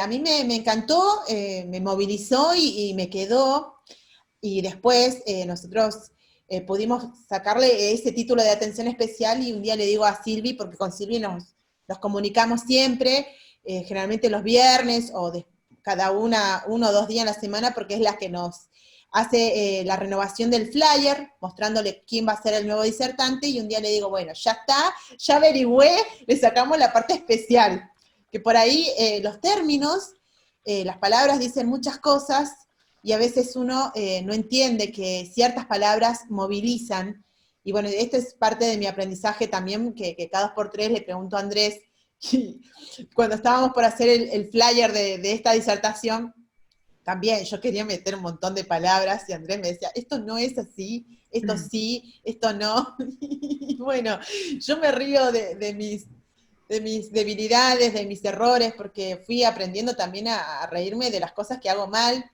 Sí, soy un ser humano. Y bueno, Silvi, por ahí si querés presentarte de nuevo, quiero que te conozcan, quiero que sepan que sos la diseñadora de nuestros afiches, o la diseñadora gráfica de la mayoría de los afiches de la página oficial. Bueno, gracias. Primero que nada, muy interesante escucharlo, Andrés. Por lo general, la discapacidad suele abordarse desde otra mirada, y lo que Andrés propone es espectacular. Me pareció, es lo que vengo también transitando, como dijo, el orgullo ese de a poco, porque cuesta hacerse cargo, tanto desde el afuera como primero empezar por una. Y por eso cuando la atención especial, diferencial y crítica, lo de especial ya está, es como que hay palabras como inválido, con capacidades diferentes, que todas las personas tenemos capacidades diferentes, absolutamente todas. Vos sabés hacer cosas que yo no sé, yo sé hacer cosas que otra persona no sabe, entonces entre todos nos nutrimos, ¿no? Y le voy a contar una pequeña anécdota que me pasó hace un par de meses, antes de la pandemia. Un día andando por la calle, yo uso una silla de ruedas a motor, y se me acerca una señora y me dijo, qué bien te manejás en la ciudad, no sé. Me dice, yo tengo un primo inválido, entonces empezamos a charlar y le digo, señora, hoy en día ya no se usa la palabra inválido, sino persona con discapacidad. Me dice, ah, qué bueno, gracias por enseñarme, yo aprendo mucho de ustedes, los inválidos. Y tenía, o sea, en 2 cuadras usó 4 veces más o menos la palabra inválido o inválida. Y le digo, eso es como alguien que no tiene valor, no tiene validez, y no es así. Yo me considero una persona valiosa, que tiene mucho para dar, mucho para aprender todavía, por transitar, y entonces, como decir, las palabras tienen una connotación, tienen una carga, que puede ser positiva o negativa, y a lo largo de la historia, bueno, desde la mirada médico hegemónica que nombraba Andrés, hasta hoy en día hubo cambios. bueno, eso hay que acompañarlo con políticas públicas también, porque si nos quedamos con la terminología, falta la otra pata, las acciones concretas. Y no sé qué más puedo agregar. Si quieren hacerme alguna pregunta. No te escucho, Lau, estás silenciada. Ahí está. Sí, perdón, para dejar de descansar un poquito a Andrés, que tome un poquito de agua, que respire, que se oxigene. Habló un montón. Sí, me dice Natalia Vilche, una colega, te pregunta, ¿dónde trabajás, Silvina? Te preguntan. Trabajo en el Ministerio de Desarrollo Social, en la parte de asistencia técnica, en la coordinación de enlace. Re largo el nombre. Estoy en la parte de diseño, multimedia, hacemos, bueno, videos, todo lo que es gráfica, identidades. Estoy con otra diseñadora que es Vero, una genia, mi amiga. Así que bueno, ahí en marzo empecé. Antes estaba en Ciudadanía, en el Ministerio de Ciudadanía. Yo quería destacar esto, si me permiten. Por un lado, destacar el trabajo de Silvina. Un gusto, Silvina, conocerte. Y con todo esto, ¿no?, de acoplar a lo que vos decías, ¿no?, de cómo se cosifica las palabras y cómo se cosifica la gente. Y yo me acuerdo cuando empecé a estudiar también la carrera, cómo aprenden los significados de las palabras, cómo se aprende el significado de la palabra. Apoyo totalmente lo que decís, y también aprendí con qué banalidad a veces se utilizan las palabras sin saber el contenido, el verdadero significado, ¿no? Esto que decías es inválido, y la verdad inválido es pérdida de valor. O sea, me puede faltar alguna pieza, por así decirlo, pero eso no me invalida, al contrario, quizás soy más resiliente y tengo más fortalezas de las que otros que tienen todas las piezas, por así decirlo, y realmente son inválidos, ¿no? La verdad que felicitarte y aprender, y aprendí mucho esto en la carrera de la banalidad con que las palabras a veces las mal utilizamos, pero no porque uno sea malo ni nada, sino porque no sabe el significado realmente. Pero justamente hacer claridad mental a esto, ¿no? Y sumándome un poco también a lo que Andrés en el discurso estaba diciendo, que no quería interrumpirte porque venías ahí, viste, en recta, taca, taca, taca, taca, pero está bueno cuando diste al principio de la charla el modelo médico, ¿no? Me hiciste acordar cuando uno también en la carrera estudia a esto del paciente enfermo, ¿no? El modelo médico como un paciente con signos y síntomas, y que también hoy más la mirada más abarcativa con este nuevo paradigma de integrar, tenga o no una discapacidad, un modelo más biopsicosocial. Me parece que esa es la mirada que uno tiene que dirigirse, más que un modelo negativo médico, que donde ves solamente salud e enfermedad y no se lo integra a lo sociocultural. Y esta es la mirada, ¿no? Creo que te entendí que iba por ese lado, más un modelo biopsicosocial, ¿no? Sí, yo, El antes modelo de empezar, biopsicosocial es... perdón, antes de empezar con la disertación, continuar con Andrés, yo quiero terminar de cerrar algo con Silvina, si me permiten. Sil, yo quiero preguntarte cómo, mirá, soy una profesional que no sabe mucho de la temática, y yo te voy a empezar a preguntar un par de cositas, aprovechando que hace como 2 viernes que le venía pidiendo a Silvina que se me sumara, y creo que este era el viernes indicado, ¿no? Y bueno, yo te quiero preguntar cómo es un día, de tu rutina. ¿Tenés sistema de apoyo o te desenvolves sola? Mirá, disculpen las preguntas, que quizás son muy básicas para mí, pero bueno, yo con humildad les cuento que yo no trabajo en esta temática, estoy empezando ahora, que bueno, aprendo mucho de mis compañeros, y bueno, me encantaría preguntarte, Sil. Dale, ¿un día en la pandemia o antes de la pandemia? En la pandemia y un día normal. Antes y durante. Bien, bueno, yo trabajo a la mañana, me levanto, entro a las 9, eso sería antes de la pandemia. Y me mudé hace un par de años, sola, entre comillas, porque tengo 2 acompañantes, Jessie e Isa, y vamos, bueno, acomodando los horarios, y también cuento con el apoyo de mi familia, obviamente. Me considero una persona con bastantes privilegios dentro de mi situación de discapacidad, porque pude estudiar, trabajar de lo que me gusta, terminar la carrera, y sé que no todas las personas con discapacidad pueden lograrlo. Y Después, bueno, soy, por lo que me han dicho, bastante activa. Ahora no tanto, con los años uno va, los años no llegan solos. Me gusta mucho lo que es fotografía, dibujar, participar en espacios culturales, algunos contrahegemónicos también. Después, bueno, tengo kinesio desde los 5 años. Para mí es algo ya que forma parte de mi vida, esta terapia, 2 veces por semana.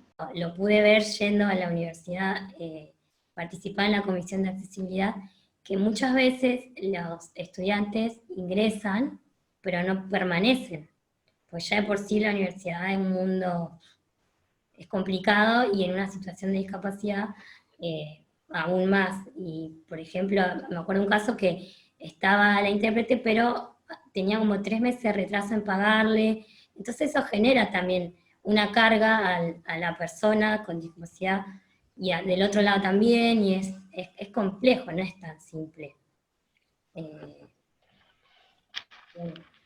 para estas cosas dejen de pasar en este cambio, ¿no? Ver a las personas con discapacidad como sujetos activos, activas, y no pasivas, que estamos esperando asistencialismo y no, más bien partícipes. Yo me considero bastante partícipe de lo que puedo, de lo que me gusta. A mí me gustaría que si pudieran conversar un poco sobre esto tiene que ver con que todavía subsiste el modelo rehabilitador y que muchas veces se hace con las mejores intenciones, ¿no? No es que esté ese modelo de eficiencia o modelo médico rehabilitador pues, una Te escucha entrecortado. y mira. Bueno. La envidia que otra vez te está molestando con la conectividad ya. Sobre ese tema, digamos, es importante tener en cuenta, digamos, que hay muchas, por eso yo decía, hay muchas personas que hoy están formadas con esos modelos hegemónicos antiguos. Si bien hoy no es hegemónico porque no es absoluto, porque hay otros modelos que están emergiendo y otras miradas, digamos, hay mucha gente que tiene eso en la cabeza, diríamos, ¿no? En los sentimientos. A mí me pasó a analizar una situación, digamos, de una, por ejemplo, una resolución de capacidad jurídica de una jueza de Buenos Aires con un grupo de compañeros, y veíamos, digamos, ¿no? Como en la declaración de capacidad jurídica de una persona con discapacidad que tiene toda una situación de vida y eso, digamos, pues, vos leías el dictamen judicial y tenía todos los chiches, digamos, legales, escritos, viste, todo hermoso, digamos, sobre la convención y todas las ideas. Y después cuando empezabas a analizar cómo había sido el procedimiento para llevar a cabo la restricción de la discapacidad, porque al final le dieron una restricción de discapacidad a esa persona, habían pasado por arriba todo, digamos, las concepciones de sujeto, digamos, de trato, digamos, de poder pensar en la realidad de la persona con discapacidad, lo que deseaba y lo que necesitaba. Es decir, uno da cuenta, digamos, que a veces parece gente, hay mucha gente que puede, por ejemplo, digo yo, porque considero que el órgano judicial es muy retrógrado, digamos, y patriarcal en muchas cosas, digamos, pero digo, hay mucha gente, digamos, que en lo teórico y en las ideas puede decir que sí, que muy lindo todo la convención y la normativa, pero en la práctica, digamos, sigue tratando a las personas como cosas, sigue no respetando sus deseos, sus necesidades, su realidad, lo que quisieran hacer, digamos. Y eso fue un dictamen del año pasado, del 2019, que era clarísimo, digamos, sobre cómo restringía la discapacidad de una persona que podía hacer montones de cosas, pero como nunca la llamaron y le preguntaron qué podía hacer, la terminaron, digamos, con un sistema de tutela, digamos, que no merecía y que no necesitaba. Por eso digo, esto sigue pasando, ¿no? No es que no pasa, sigue pasando y sigue existiendo. Andrés, Mariana, que por ahí está con dificultad para hablar porque se le escucha entrecortado, te escribió y te pregunta, ¿podés explicar la restricción de capacidad? Hoy por eso, cuando mencionaba, digamos, que la convención, que el Código Civil, que fue hace 6 años atrás, digamos, se aprobó el nuevo Código Civil de hace 6 años atrás, que fue justo que cuando también se creó la ley que permitió jerarquizar la convención, digamos, nosotros cuando se creó la convención, Argentina hizo una ley para adherirse a esa convención, pero pasaron, digamos, bastantes años, hasta hace 6 años atrás, que era una ley para darle un rasgo de jerarquía constitucional. Es decir, hoy por hoy la convención tiene jerarquía constitucional, es decir, tiene que ser obligatoriamente, ¿cómo se dice?, respetada y cumplida como se respeta la Constitución. Y en ese mismo tiempo, digamos, se creó ¿cómo se dice?, el Código Civil Comercial. El Código Civil lo que permitió, digamos, digamos, con todo este nuevo marco normativo existente, poder generar, digamos, una idea de que cuando se evalúe a las personas con discapacidad, a ver, antes existía el sistema de curatela, digamos, que eran eternos, es decir, para plantearlo muy claramente, las curatelas antes de en los códigos civiles viejos eran eternas, nunca se revisaba, a una persona con discapacidad le ponían un curador que era su representante legal y decidía sobre su vida, y nunca se cuestionaba y se dejaba de por vida.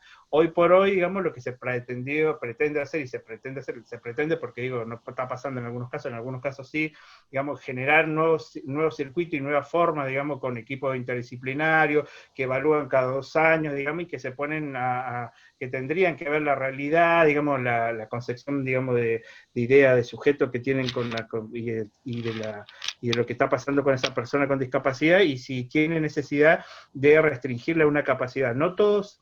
Una cosa es generar una tutela, digamos, para una persona que puede ser una persona muy severa. Nosotros en el Hogar Selén, la mayoría de los chicos que son severos y tienen un curador, digamos, porque no tienen otra posibilidad, digamos, de representarse y eso, porque son muy severas la discapacidad. Pero cuando no es severa la discapacidad, digamos, no es necesario un curador, digamos, se puede restringir alguna, si se quiere, se puede restringir, pero es con... A ver, el espíritu, si se quiere, de la convención es que no se tiene que restringir capacidades, es decir, que se tiene que apoyar a esto, a generar la autonomía, la vida independiente, digamos, los apoyos necesarios para que la persona no tenga ninguna restricción, digamos, y cuando no hay, digamos, generar, digamos, los sistemas de apoyo y protección para que la persona pueda vivir dignamente, digamos, es decir, que el Código Civil tendría, digamos, que habilitar la posibilidad de que no haya tantas restricciones, pero cuando se evalúa que haya una restricción, a veces son puntuales, por ejemplo, en la administración de un bien, o en lo que tiene que ver con la administración de un recurso económico, o algunas cuestiones de representación de la persona que no puede hacer por sí mismo, digamos. Muchas veces tiene que ver con situaciones de discapacidad intelectual, digamos, cognitiva graves, digamos, y que muchas veces se usa desde ahí. Pero digo, por hoy no, las prácticas en cómo se hace la cuestión de la restricción de la discapacidad, digamos, está muy incipiente, digamos, a revisar en relación, yo creo, los nuevos conceptos de discapacidad y la nueva forma, digamos, o por lo menos que los profesionales y los jueces, digamos, piensen de otra manera la forma en que tienen que hacerse, digamos, ¿no? No sé si se entendió. Sí, mira, ¿sabés qué te pregunta Soledad? Soledad Mieville, bueno, no puedo pronunciar tu apellido, Sole, no sé cómo. Mieville, porque encima no veo bien de acá, yo veo todo así como todas las L. Dice, explica por favor lo de la dignidad de riesgo que no me quedó claro. Está re buena esa, la dignidad de riesgo. Se usa mucho en las personas, digamos, que tienen esta cuestión plafonada, o personas también con discapacidad intelectual, digamos, ¿no? Este tema de, a ver, pensar que muchas de estas personas que tienen 30, 40 años, digamos, no es el caso de Silvina, digamos, pero hay muchas personas, digamos, que están todavía sobreprotegidas, aisladas en su casa, digamos, cuidadas por padres o por cuidadores, digamos, que no le permiten desarrollar su vida plena o participar en actividades por miedo, por incertidumbre, por muchas cuestiones, digamos, ¿no? Que la sobreprotección y la generación de dependencia hacen que las personas se queden aisladas en su casa o que hagan puntuales actividades a un centro de día, que vayan a un lugar acompañado, así que no puedan hacer solo. Nosotros cuando pensamos en la idea de poder fomentar la autonomía, la idea de fomentar la cuestión del movimiento de vida independiente tiene que ver con eso, generar vida independiente a las personas con discapacidad, es pensar que, digamos, es digno poder arriesgarse, ¿no? Yo tener la posibilidad de que las personas en un ensayo de error puedan, digamos, equivocarse, digamos, puedan salir y cometer una equivocación o tener una dificultad o tener algo y que eso sea digno. Es decir, la dignidad es jugarte, ¿no? Es decir, la dignidad de aprender de que te hiciste algo como todo, digamos, que nos chocamos contra la pared o que hicimos algo, pero después tuvimos a alguien que nos contenga y que nos permita reflexionar y poder aprender de una experiencia capaz que fue negativa, pero que es digna, digamos, porque no lo pudiste hacer por vos mismo, ¿se entiende? Un aprendizaje que vos generaste por vos mismo porque te la jugaste, no tuviste miedo, no dependiste de nadie, no estabas aislado, rompiste la barrera, digamos, y te fue mal capaz que en una experiencia, qué sé yo, capaz que te fuiste a comprar algo y te estafaron con el tema de la plata en el caso de algunas situaciones de chicos con discapacidad intelectual, por ejemplo, ¿no? Pero digo, en eso, digamos, uno se aprende, uno puede tener ensayo-error, y es digno, digamos, que tiene que ver con esto del aprendizaje y de mejorar la autonomía de las personas con discapacidad, digamos, de que es digno de equivocarse, digamos, que es digno tener un riesgo en la vida de todas las personas que sea calculado, que sea contenido, que tenga una reflexión posterior, ¿no? No digo una cuestión de riesgo para someter a una persona que genera mayor vulnerabilidad o que tenga factores de riesgo que se va a dañar a la persona, sino la dignidad de poder aprender, de equivocarse y generar un proceso de mayor autonomía.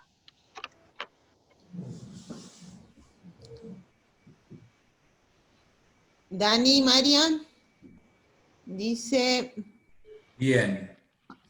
Dice acá, María dice Raylev que se debería trabajar fuertemente en la incorporación a espacios de trabajo para las personas con discapacidad, ya que existen muchos obstáculos para que cumplan el cupo de la ley que establece, ¿no? Obvio, sí, esto es una realidad. Hoy no se cumple, los cupos no se cumplen. Es decir, hoy se aprobó el cupo trans, digamos, que es un logro importantísimo del movimiento de diversidad sexual, que ojalá, digamos, puedan efectivizarlo, pero el cupo de discapacidad, como el cupo de vivienda, no se cumple. El año pasado, en el 2019, del 4% del cupo de discapacidad se llegó al 0,98% de ocupación de personas con discapacidad, digamos, en los circuitos estatales o públicos. Es decir, hoy por hoy hay cupos que existen, digamos, que no se están cumpliendo, como el tema de vivienda, el tema de trabajo, que son medulares, digamos, en relación a la calidad de vida de las personas. Claro, Están claro. establecidos por ley, pero bueno, no se cumplen. No solamente, porque a mí siempre me preguntan por qué no se cumple, no es solamente porque el político o los que están en el gobierno no hacen las cosas, sino porque también los movimientos sociales y este movimiento colectivo, digamos, que de personas con discapacidad, no ha logrado también generar la fuerza y la presión, digamos, si se quiere, para poder esto, como hicieron el movimiento de diversidad sexual, digamos, poder imponer en la agenda, poder presionar cumplimiento, hacer ejercicio de derecho, digamos, ¿no? Porque si todas las personas con discapacidad haríamos ejercicio de derecho, estuviéramos unidos y tirando para el mismo lado, se cumpliría perfectamente. Yo en ese punto tengo que decirlo. Yo entré por el cupo de discapacidad, yo entré por el cupo del 4%, digamos, al lugar de trabajo. Entré a mi lugar de trabajo, digamos, ya haciendo 5 años trabajando como profesional, digamos, pero que no me dejaba entrar a planta, digamos, tuve que generar acciones, digamos, como desde la cuestión gremial, sindical, digamos, para poder luchar por los derechos nuestros laborales, y en ese contexto de lucha laboral con los trabajadores, digamos, metieron ahí algunos compañeros el tema del cupo de discapacidad y lograron meterme. Yo después de muchos años entendí, digamos, en serio, ¿no? De qué significaba eso, digamos, después de mucha lectura y formación, qué significó el cupo de discapacidad que logró meter. Yo dije, nada, yo decía, porque hice una lucha, digamos, sindical y qué sé yo, pude lograr mejorar mi condición laboral. Y después que pude entender por qué y qué implica que el cupo laboral se ejercite, digamos, es esto, digamos, se ejercite, se cumpla, tiene que ver con esto. Con poder ejercicio de derecho, con fuerza, con presión, y con que no solamente esperar que el gobierno, digamos, abra cupos y escuelas, viviendas y lugares de trabajo, sino que estén las personas con discapacidad como nuevos sujetos históricos presionando, exigiendo, reclamando. Perdón, pero soy medio así yo. No te preocupes. Te pregunto Todos tenemos nuestras particularidades. Marian. Andrés pregunta si la dignidad del riesgo debe tener que ver con el paternalismo. ¿Con el qué? Con el paternalismo. Paternalismo. Sería lo contrario al paternalismo. Sí, tiene que ver con eso. El paternalismo, digamos, genera sobreprotección. Digamos, a ver, no es una cuestión maliciosa, diríamos, ¿no? Yo eso es lo que quiero dejar claro. Más vale que todos los padres quieren y aman a sus hijos y quieren lo mejor, pero hay muchas veces muchos miedos. Nosotros nos encontramos con muchos padres con mucho miedo, mucha incertidumbre, con mucha, digamos, falta de respuesta y falta de orientación, digamos, y que prefieren tener a sus hijos sobreprotegidos, digamos, esta cuestión de tenerlos de alguna manera bajo la cobija, bajo el ala propia, digamos, ¿no? Como padres, digamos, y que es eso, digamos, por cuidarlos tanto, digamos, termina generando dependencia, termina generando falta de desarrollo de autonomía, termina generando poco aprendizaje de la vida social, de la posibilidad de desarrollo de nuevas capacidades y autonomía. Es decir, digo, el paternalismo, digamos, si bien desde el lado afectivo es sumamente importante, pero si el paternalismo genera dependencia, genera una sobreprotección que a vos no te permite generar nuevos aprendizajes para la vida social, para la integración, la inclusión, la participación y para desarrollarte como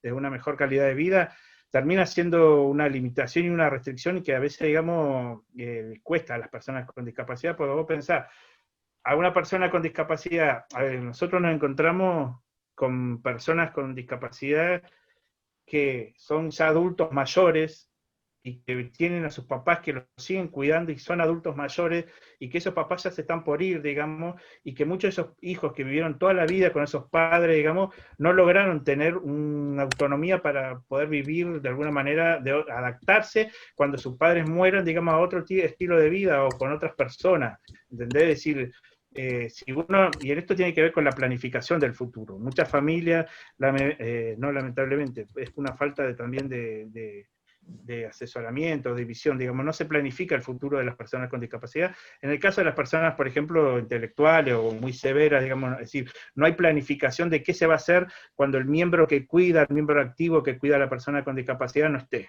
¿no? Es decir, muchas veces es como algo que va a pasar mucho tiempo, digamos, y se deja hasta último momento, y cuando ya el papá y la mamá mueren, digamos, es decir, la persona con discapacidad queda dando vueltas, o se la ponen en un geriátrico, en un lugar así, o quedan dando vueltas de un familiar en familiar, digamos, y esa falta de planificación del futuro de la discapacidad tiene que ver con esto, ¿no? Con no haber pensado cuando eran jóvenes, empezar a pensar en la autonomía, el desarrollar la autonomía, generar una vida integrada socialmente, mayor participación, mayores aprendizajes, mayores capacidades, para que cuando esté solo, que tenga otra necesidad y que no haya gente que lo proteja, pueda adaptarse activamente a la realidad.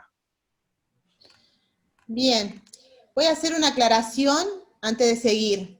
Las preguntas que se hacen acá tienen que ver con la temática y la disertación. El resto, afuera, por favor. ¿Quedó claro? Seguí, Dani, por favor. Bueno, Andrés, la gente la verdad que hace bastantes alardes con toda la temática, con todo lo que planteaste, quedó muy agradecida por toda la información, bueno, por todas las sugerencias que diste, que aportaste, con la última frase, ¿no? Con el cierre que hiciste, la gente se conmovió muchísimo y la verdad que eso te lo agradecieron constantemente. Así que bueno, gracias desde mi parte, agradecerte por esta actividad, que la verdad siempre el andamiaje del aprendizaje está presente para todos. Ojalá que todos los hayan aprovechado. Estos espacios para aprovechar las buenas noticias, que sean siempre en conmemoración de la temática que estamos transitando y de lo que hace referencia a la charla. Pero bueno, a veces algunas cosas suceden, otras no hay que prestarle quizás la empatía que no se merece, pero bueno, sí estar conectado desde esta temática, que es fundamental, y el que quiera aprender, que aprenda, porque eso nunca se va a negar, ¿no es cierto? Así que desde mi parte, Andrés, muchísimas lo que digo, gracias.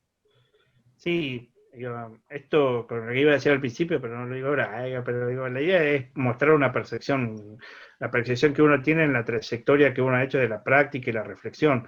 Yo no digo que me la sé toda, no digo que soy un experto, en esto invito a todos a seguir formándose, a seguir conociendo, a seguir interesándose, digamos, ¿no? Me parece que esa es la idea, digamos, es un mensaje, es decir, hay mucho para aprender, hay mucho para formarse, digamos, y hay mucho para hacer, digamos, y la idea es esa, digamos, ¿no? Digo, un aporte, digamos, a esta mirada, una reflexión sobre lo que uno conoce y hace, digamos, y que, bueno, agradezco sumamente a todos los que pudieron pudieron estar, a todas las personas que, bueno, a ustedes, Andrés, digamos que... Marian, te quiero hacer una última pregunta, discúlpame.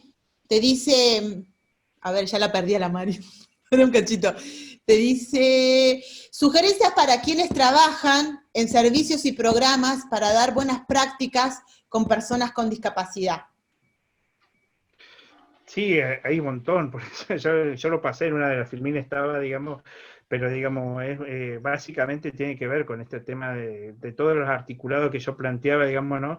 Desde la idea de un servicio, digamos, pero el buen trato tiene que ver con el respeto a la persona en su dignidad, ¿no? Eso, el no infantilizar a una persona, el generar un lazo de convivencia, una cuestión de un acercamiento óptimo, ¿no? Una cuestión avasallante, digamos, una cuestión, digamos, de mostrar cierta diferencia, digamos, una adaptación, digamos, a ver, si la idea de un buen trato tiene que ver con que una persona conozca sobre la discapacidad, es decir, que tenga un conocimiento de cómo es la discapacidad de esa persona y cómo tiene que adaptarse y cómo tiene que poder, digamos, brindar un buen servicio, digamos. Si vos no conocés nada de discapacidad y no te esmerás en conocer o no saber sobre la realidad de la persona con discapacidad, es muy difícil tener un buen trato en ese sentido, digamos, ¿no? Poder tener una cuestión ética y reflexiva sobre cómo estás trabajando, digamos, ¿no? Es decir, poder pensar, digamos, que la necesidad y la demanda, digamos, tiene que ser adecuada y la respuesta que uno le da, digamos, tiene que ser adecuada a la necesidad, la demanda y el deseo de la persona con discapacidad, digamos. Por eso digo, ahí, digamos, que el trato que vos hagas no dañe y no genere ninguna mala intención, digamos, que retroceda el estado de la persona con discapacidad, sino que la ayude a progresar. Es decir, que respete su dignidad y sus derechos, digamos, ¿no? Hay como muchos principios, muchos tips, digamos, de buenos tratos, digamos, que eran muchos, digamos, por eso no los pude poner a todos, digamos, pero en términos generales, digamos, es necesario tener, digamos, poder trabajar la idea de buen trato con discapacidad y formarla. Es decir, en cada servicio y en cada área, digamos, creo que uno puede converger y decir, bueno, a ver, porque todos los servicios y toda la área no trabajan con la misma población de discapacidad, no hacen el mismo servicio, diríamos, no la misma respuesta que necesita. Por eso digo, en cada servicio, en cada área es necesario formar, es decir, cuál es el buen trato, cómo es la buena práctica que nosotros tenemos en relación a la discapacidad. Y es un proceso de reflexión, un proceso de mirada interna y de poder mirarse uno como persona y decir, bueno, cómo estoy trabajando, cómo estoy haciendo, qué valor estoy poniendo en juego, qué mirada estoy poniendo para trabajar. Y bueno, esos son montones de elementos que se van dando, digamos, ¿no? No hay una regla, una fórmula mágica, diríamos. Tal cual. Buenísimo. Dani, ¿querés compartir el flyer antes Sí. de Quiero empezar? compartirles el flyer y, bueno, anunciar algo también que es importante. Esto es lo que se va a ver la semana a las 20 horas, nuevamente con el disertante, el doctor Juan Manuel Narváez, ¿sí? Que es asistente del letrado de la Universidad Fiscal de Delitos Sexuales de Neuquén, y bueno, justamente que nos va a compartir sobre el módulo 3, delitos sexuales e Internet, ¿no? Tema fundamental, principal, estar atento, cómo tener una visión desde esa perspectiva y todos los aportes que ya nos dio el doctor y este viernes que viene nuevamente, ¿sí? Por otro lado, comunicarles también, si me permitís, Laura, que el 10 de septiembre se celebra la vida, ¿no? Esto, se hace el Día Nacional y Provincial de la Prevención del Suicidio, donde los convocamos a todos, si se da alguna disertación o algo, estar atentos para hacer prevención sobre suicidio también en la provincia de Neuquén. Y por otro lado, una buena nueva también, que estén atentos a visibilizar el Instagram, porque nosotros siendo psicólogos, también incluyendo psicopedagogos y los profesionales, vamos a estar realizando charlas en vivo con temas más informales, donde van a haber invitados de la zona, de Buenos Aires y de otras provincias también, y que va a ser con una cuestión, aparte de dar charlas informativas, con charlas lúdicas, o sea, lúdico desde la creatividad y el juego, que va a estar muy, muy interesante, obviamente acompañándonos Laura también, ¿no es cierto? Sí, yo les quiero dar un ejemplo, que es algo que yo le venía insistiendo mucho a Daniel, y por algo armamos el Instagram. Las charlas que vamos a hacer en Live, por ahí, van a ser no tan formales como estas disertaciones, van a ser charlas más descontracturantes, Va a estar Marian también, pero Marian no sé si va a querer participar mucho, va a estar un poco más debajo del telón, detrás del telón, perdón. Y van a hacer charlas así como cuestiones que tienen que ver con nuestra vida cotidiana, y aprovechando a que Dani es psicólogo, vamos a invitar a otros psicólogos, por ahí está Martín, vamos a sumar a otras personas, y decir, a ver, ¿qué nos pasa a nosotros que no podemos formar pareja? ¿Qué nos pasa a nosotros que estamos ansiosos con tener pareja? ¿Qué nos pasa a nosotros cuando queremos o nos gusta a alguien y esa persona no nos habla y nosotros no le podemos hablar? Temas como este tipo de temas que por ahí o nos hacemos los superados y decimos no queremos formalizar, quiero un touch and go.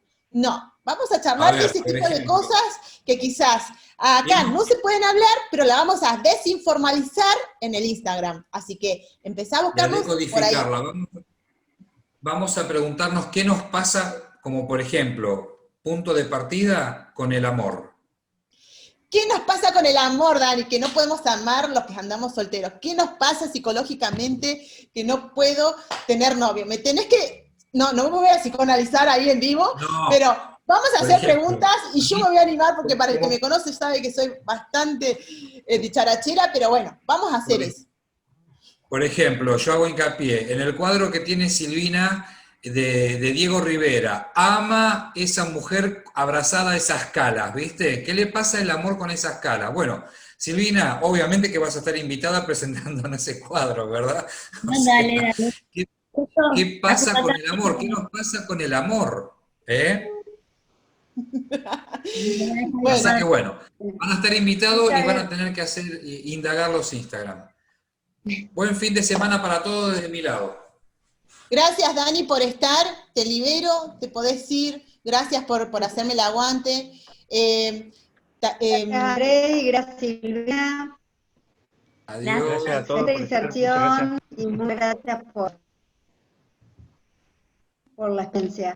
Perfecto. Bueno, gracias Silvi, me encantó que estuvieras, me encantó que pudieras intercambiar acá con nosotros, que tuvieras también un protagonismo. Gracias Andrés por disertar, por tomarte todo este tiempo, por tomarte esta semana y estar armando este Power para nosotros. Hay muchos que te felicitan, que dicen que están aprendiendo un montón con las filminas. Gracias por también hacerme caso a mí, que soy medio hincha en algunas cosas.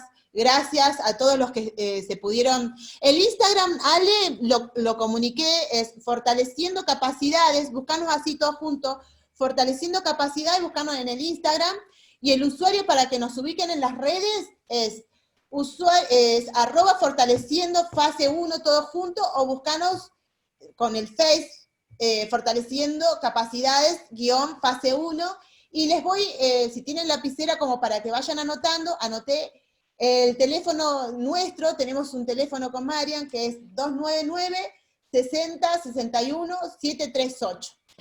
Va a estar usándolo un poco Lorena, lo voy a estar usando un poco yo. Por último quiero saludar, porque me dijeron que salude a todos mis compañeros de ahí de la dirección, digamos, general. Agradezco a todos, y al hogar a Yelena, a todos los compañeros de desarrollo social que están presentes, porque sé que están en la primera línea de fuego, están trabajando en esta pandemia con mucha exposición, y la verdad que un reconocimiento para todos los compañeros de trabajo de desarrollo social, digamos, la Subsecretaría de Familia, y bueno, muchas gracias por participar. Gracias a vos, Andrés. Gracias. Excelente. Marian, ¿querés decir algo por ahí? No sé si... No, le quería agradecer de nuevo, fue una excelente exposición. Bueno, muchas gracias a todos. Mara, vos que sabés un poquito más cómo hacernos con el tema de la sala, así nos quedamos un cachito con los disertantes. Un límite, como que le falta algo para llegar a ser parte de la normalidad, que también es una construcción social la normalidad, igual que el binomio normal-anormal, ¿no? Por ahí romper eso de a poco, cuesta horrores, y no solo en el tema de discapacidad, sino sexualidad, o empezar a deconstruir eso, que está sucediendo, me parece hermoso. que esté pasando. Y eso mueve mucho, ¿no?, a las personas. Por ahí el objeto que antes era estudiado como una cosa, de pronto se convierte en un sujeto activo, participante, entonces la gente por ahí no sabe cómo reaccionar. Bueno, eso que está pasando ahora con los movimientos, tanto feministas, y todo me parece que estamos en una época bisagra, en un momento de la historia, que está bueno explotar y sacarle el jugo a eso, nada más. No, por supuesto, gracias a vos, sí, Gracias. que yo soy una de esas personas que le cuesta por ahí aprender ciertas cosas y bueno, con este seminario y con lo que fueron contando y expresando pude aprender, ¿no? Sí, todos los Ojalá, días Leslie, tenemos. gracias por estar.